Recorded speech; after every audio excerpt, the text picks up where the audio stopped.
here. Leave it here. You hit that fellow from behind. Just as hard as I could. They only kill their masters. Would you welcome our good friend James Garner?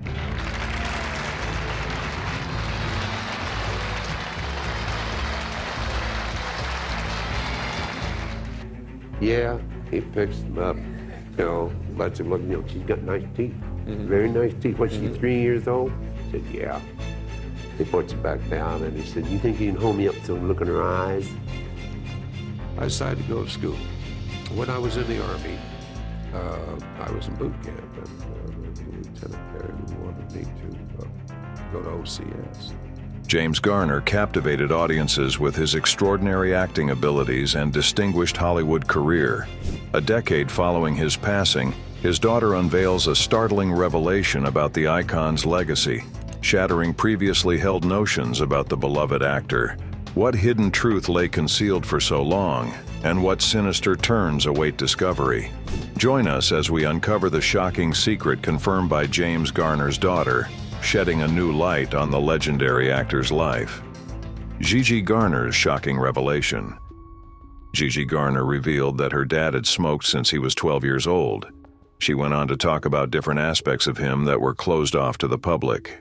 James Garner's life was marked by hardship, but he emerged with a strong moral compass and a determination to stand up for what was right.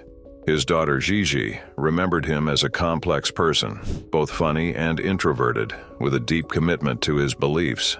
Leave the people in the trees where they are. These troopers here? Growing up, Garner faced abuse and neglect, experiences that likely shaped his unwavering sense of justice. Such childhood traumas are often used by defense attorneys and expert witnesses in psychology to seduce judges into delivering lenient sentences to criminals for their antisocial behavior. It is certainly easy to see how a childhood like Garner's could lead a young man to be bitter, angry, violent, and defiant. It is also worth noting that this isn't always the result. Sometimes, if individuals have good character, intelligence, and the ability to tell right from wrong, these same youthful experiences can teach productive and beneficial lessons.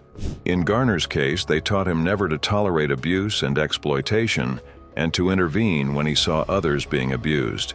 As a Hollywood star, Garner refused to back down from a fight, especially when he believed in the cause. He marched with Martin Luther King Jr. and stood alongside other actors, like Marlon Brando and Tony Curtis, to advocate for human rights.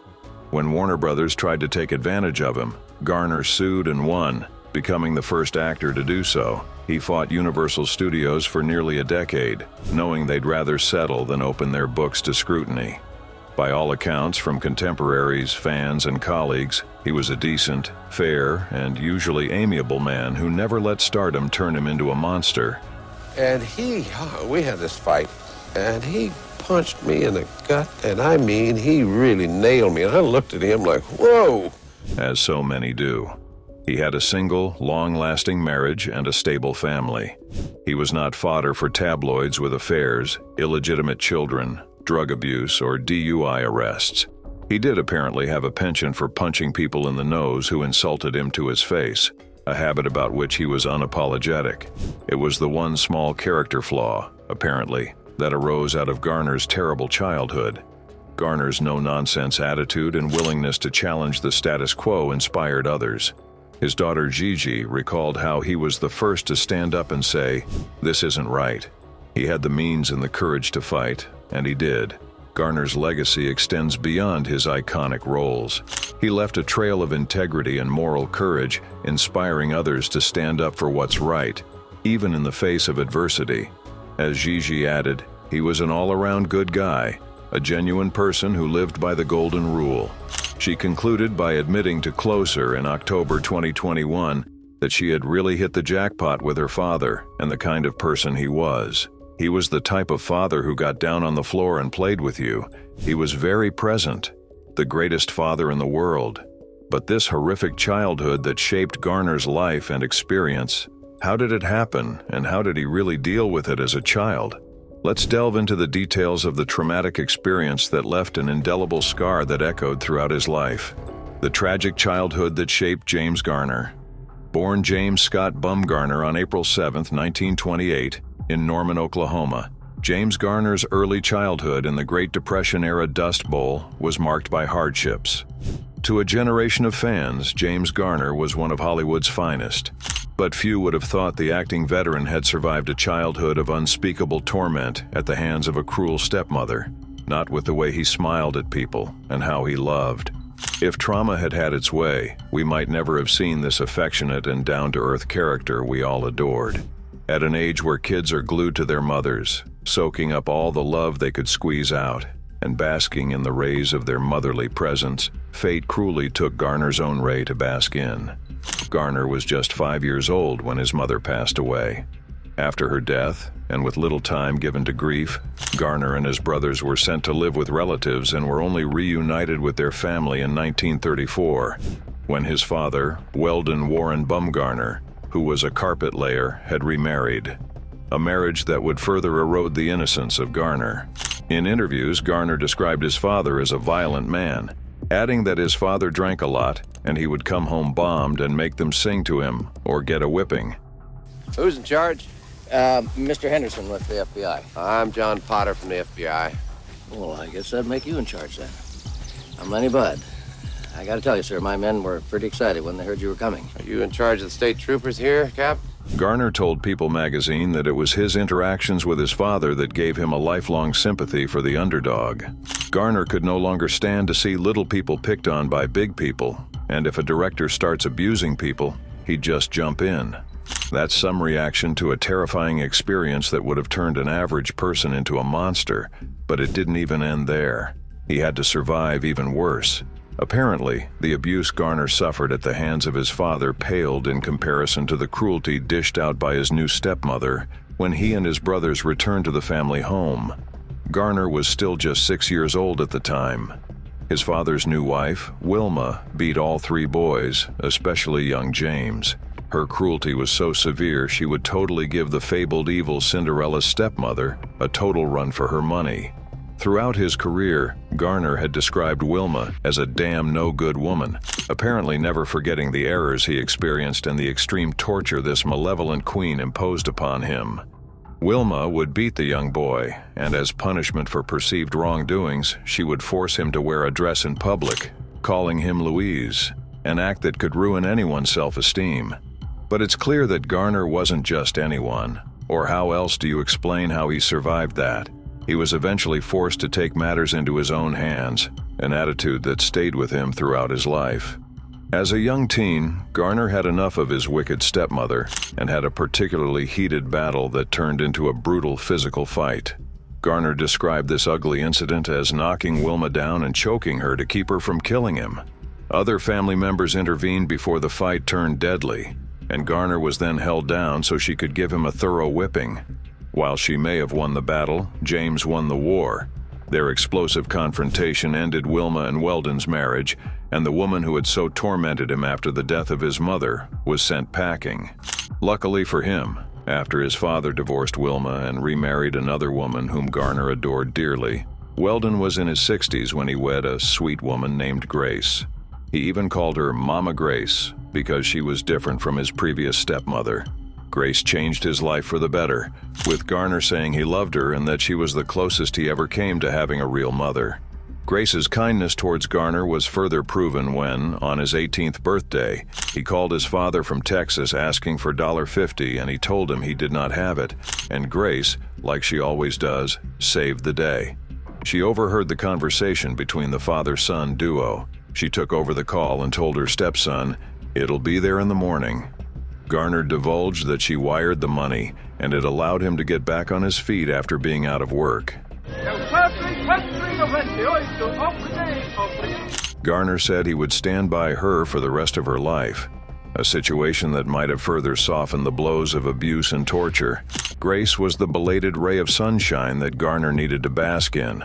Was James Garner really saved by Grace? Some of his demons stayed and unsettled him from time to time, leading to his joining the military. Real guns, real glory. After working at several jobs he disliked, Garner joined the U.S. Merchant Marine at age 16. near the end of World War II. He liked the work and his shipmates, but he had chronic seasickness and only lasted a year.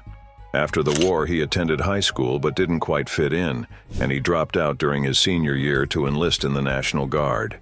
He found success this time, as he went on to serve in the Korean War, but was wounded twice in action, earning 2 Purple Hearts during his service.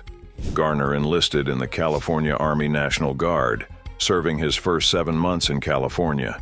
He was deployed to Korea during the Korean War and spent 14 months as a rifleman in the 5th Regimental Combat Team, then part of the 24th Infantry Division.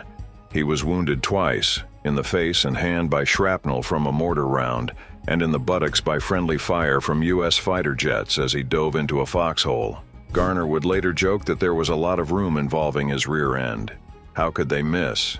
Only Garner, who has faced so much adversity, would see the funny side of an incident that could have cost him his life. Garner received the Purple Heart in Korea for his initial wounding. He also qualified for a second Purple Heart, which he earned after he was hit by friendly fire, which was released with the full intent of inflicting damage or destroying enemy troops or equipment. He did not actually receive it until 1983, 32 years after the event. Imagine waiting a whopping 32 years to get recognition that was very hard-earned. But just like Garner, he wasn't fazed. The apparent error was not rectified until Garner appeared on Good Morning America in November 1982, with presenter David Hartman making inquiries after he learned of the case on his television show. At the ceremony where he received his second Purple Heart, Garner understated. He replied, saying it was better that it came after 32 years than to receive it posthumously. Again, Garner sees the comedic side to this farcical error. But how did Garner move from a war hero into the cinematic universe? Where did it all start? And how did his childhood trauma plague his acting career? Finding his calling. Garner remained in Oklahoma when his father moved to Los Angeles. He soon dropped out of school, and at the age of 16, he lied about his age in order to join the Merchant Marine during the last year of World War II. After that, he decided to try living in California with his father. I didn't think you were going to send me back to Lisbon. Do you really believe this scheme of yours will succeed? I'll stake my reputation on it. During which time he briefly attended Hollywood High School. But Garner didn't finish school there either, abandoning his classes for odd jobs. Following endless odd jobs, Garner's good looks landed him a role as a swimming trunk model for Janssen bathing suits, earning him $25 an hour. He further revealed that he quit school because he was making more money than the teachers. Now a troubled young man struggling to fit in anywhere, the rush of excitement he felt didn't last long, as he soon quit after he developed a disdain for the modeling job. In 1950, Garner became the first Oklahoman drafted into the United States Army during the Korean War. 2 battlefield injuries and Purple Hearts later, Garner returned to the United States. Although he never finished high school, he did earn his GED. How did he do as a movie star? Did he also abandon that or stick around to reap his rewards? Follow us as we delve into the details. The long road to success. As he could not stand the job, he soon found himself on the move again, this time returning to Oklahoma. He had never considered acting before. He found himself in the profession by accident. While working as a petrol station attendant with a man called Paul Gregory, an aspiring theatrical agent, he observed that Garner's rugged looks could get him into Hollywood. Several years later, he was driving through Los Angeles when he saw a sign that read, Paul Gregory and Associates, and he decided to walk inside the building. He discovered that his former colleague was now a theatrical producer. Gregory secured him a non-speaking part in a 1954 Broadway production, The Kane Mutiny Court-Martial. Looking back on the experience in an interview with the Daily Mail, James admitted that he had trouble staying awake as he had no lines, underscoring his initial disinterest in acting. James's inability to live a stable life was linked to his childhood trauma, which troubled him as an adult, even while living as a public figure.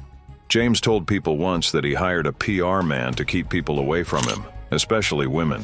His disdain for women clearly came from Wilma's maltreatment of him. But that fear didn't stop Garner from finding love, did it? Let's delve into his marriage life. The love that bloomed unexpectedly. Garner was only a beginner actor with a minimum salary when he met his one and only wife, Lois Clark, a divorcee with a daughter named Kim. It was love at first sight for the Notebook star. He wrote in his book that he fell in love with Clark when he first laid eyes on her for the first time on August 1, 1956, at an Adlai Stevenson for President rally. He said that it was love at first sight. The Thunderbolt, he called her, as she was as beautiful as she was sweet, and he was nuts about her from the moment they met. But how did someone so scarred as Garner find love? And how did he deal with his demons? There was a barbecue event, and he ended up in the pool with kids, and that was when he had the opportunity to talk to Clark. A few minutes into their conversation, she revealed that she had a daughter from her first marriage, calling her Kimberly, who had polio. From there on, the pair saw each other daily until their wedding day 14 days later, on August 17, 1956. The lovebirds wed at the Beverly Hills courthouse. It took just 2 weeks for Garner to rush into a life-changing experience. However, James's family was not too happy about their romance, arguing that the two had little to nothing in common and had opposite personalities. Despite the objections, Clark and James became husband and wife and went on a 2-day and 1-night honeymoon at the La Jolla, an old hotel in San Diego. Garner embraced not just Clark but also Kim, Louis Clark's daughter from a previous marriage, whom he embraced with open arms, proving that family isn't always defined by blood.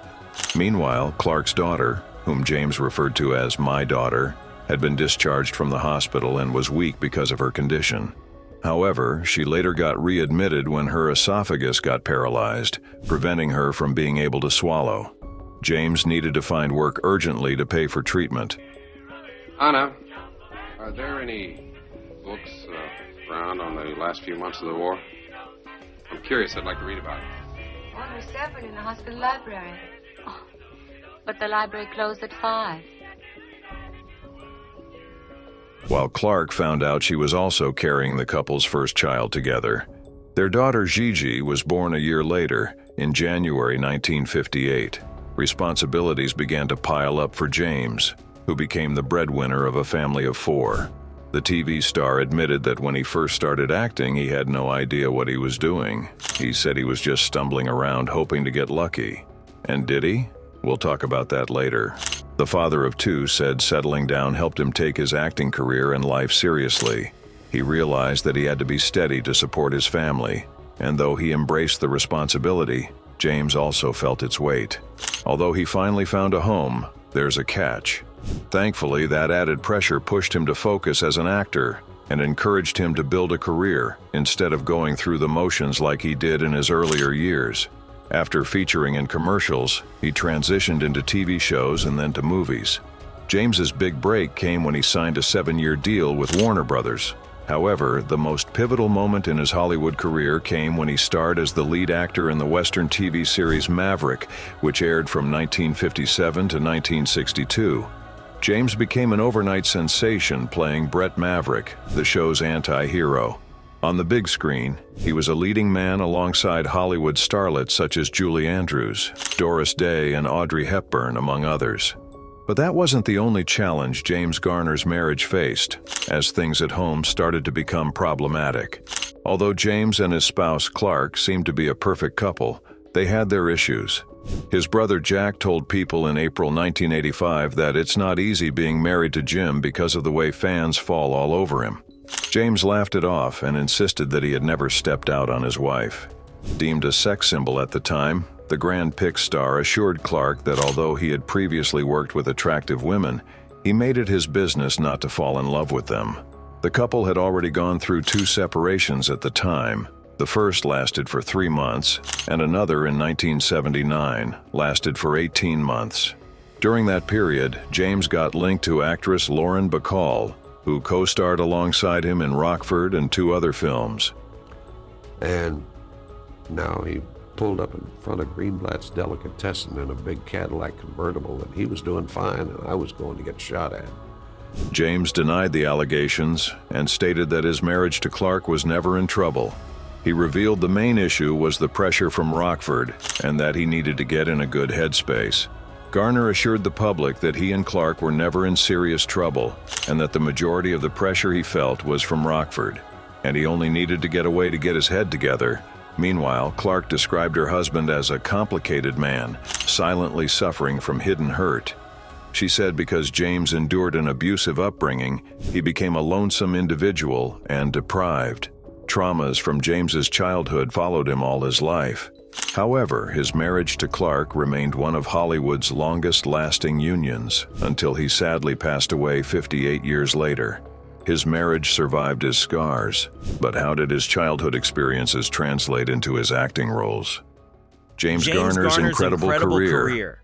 A life that was marked by hardship and resilience, shaped by a childhood marred by abuse and neglect.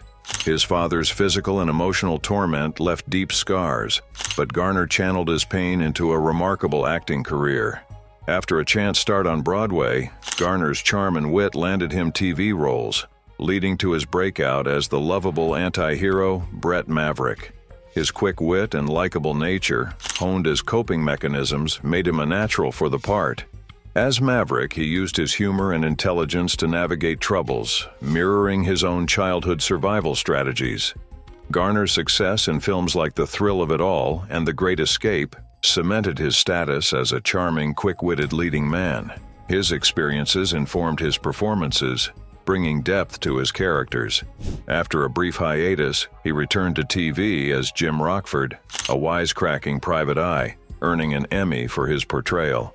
Despite injuries and disputes with studios, Garner continued to shine in darker roles like Tank and Murphy's Romance, earning award nominations.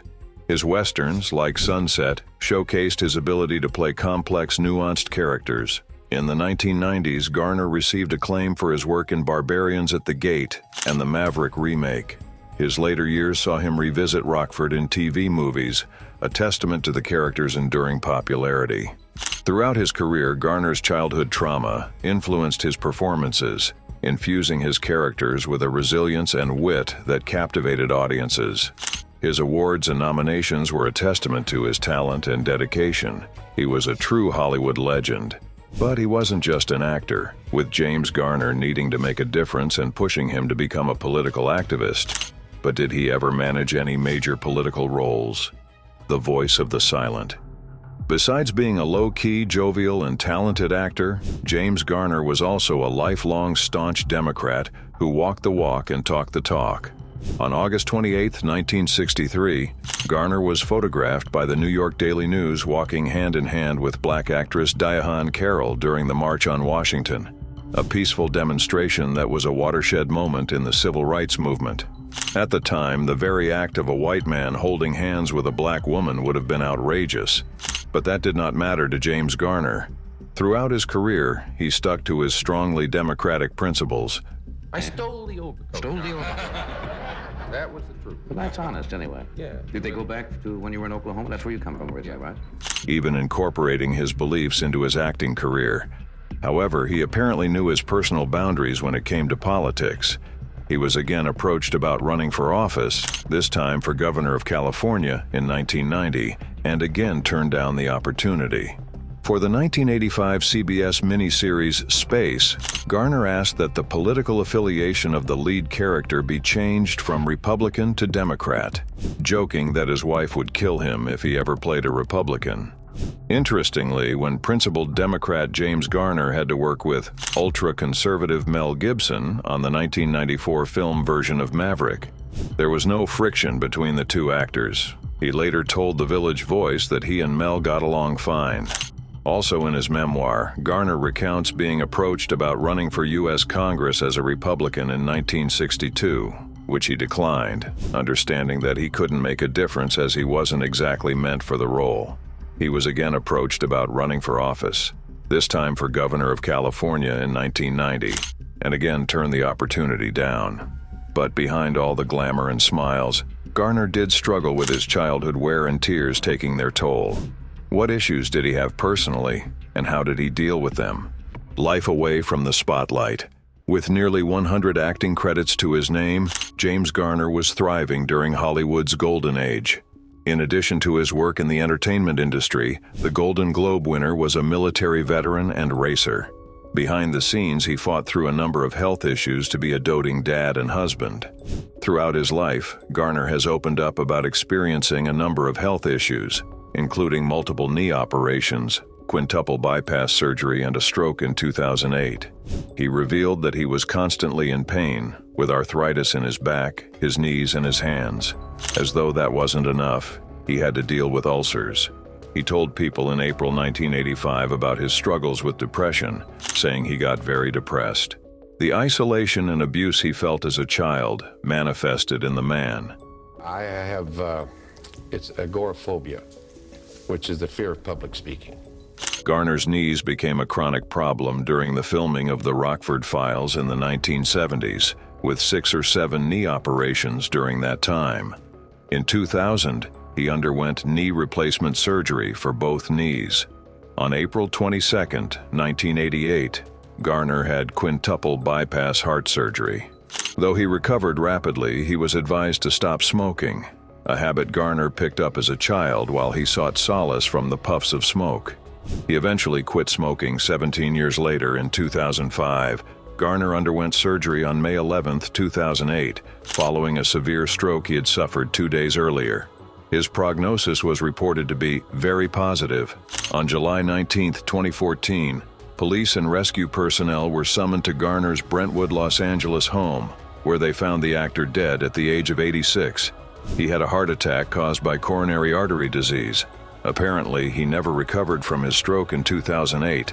Longtime friends Tom Selleck, who worked with Garner on the Rockford Files, Sally Field, who starred with Garner in Murphy's Romance, and Clint Eastwood, who guest starred with Garner on Maverick and starred in Space Cowboys, reflected on his death. Selleck said he was a mentor and a friend, and he will miss him.